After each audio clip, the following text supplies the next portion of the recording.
అమ్మాయిలు అందంగా ఉండాలనుకున్నప్పుడు అబ్బాయిల జీతం ఆ మాత్రం ఉండాలనుకోవడంలో తప్పలేదు కదా. అబ్బాయిలకి జీతాలు పెరుగుతాయి, అమ్మాయిలకి అందం పెరగదు. అందం చూసి అట్రాక్ట్ అవుతాం, అందం చూసి లవ్ చేస్తాం అనుకుంటే అమ్మాయి లావ్ అవ్వగానే వదిలేయాలి కదా. అమ్మాయిలు ప్రాక్టికల్లీ బొక్కుంటారు ప్రాక్టికల్ గా. నిజంగా ప్రాక్టికల్ గా ఉంటే రాంగ్ పర్సన్ సెలెక్ట్ చేసుకుని బ్రేకప్ ఎందుకు చేసుకుంటారు? ముందేమో ఫ్యాంటసీ వరల్డ్ లో ఉంటారు. మీరు హై హీల్స్ వేస్తే గానీ 5'5" ఉండరు.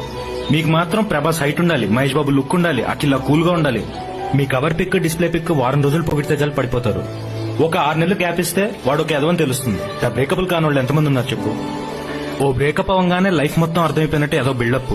ఆ తర్వాత నాలంటి వాడు వచ్చి ప్రపోజ్ చేస్తే ఫీలింగ్స్ లేవంటారు. వెళ్ళి పొగిడితే పొగిడించుకుంటారు, బ్లషింగ్లు స్మైలీలు. నువ్వంటే ఇష్టం చెప్తే మాత్రం సీన్ అండ్ బ్రూటిక్స్ వస్తాయి, రిప్లై రాదు. ఎందుకంటే మీరు సడన్ గా ప్రాక్టికల్ అయిపోతారు కదా. ఎంత జరిగినా ఈసారి వచ్చినోడికి పడకూడదని మొండిగా ఉంటారు తప్పితే ఎవడు జెన్యూన్ ఎవడు ఫ్లర్ట్ మీకు అర్థం కాదు. ఒక 6 నెలల్లో హ్యాండ్ ఇచ్చి వెళ్ళిపోయేవాడికి ఏ రూల్స్ ఉండవు. లైఫ్ లాంగ్ కమిట్మెంట్ ఇస్తా అంటే మాత్రం నమ్మరు. దానికి తోడు స్పెషల్ స్టేటస్లు, ప్యాకేజీలు, ఎక్స్పెక్టేషన్స్.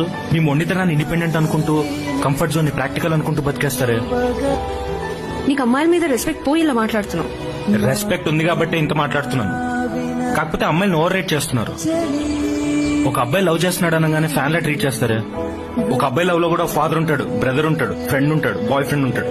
ఇవన్నీ కలిపితేనే హస్బెండ్ అవుతాడు. ఇవన్నీ ఎవరికి అర్థం కావు.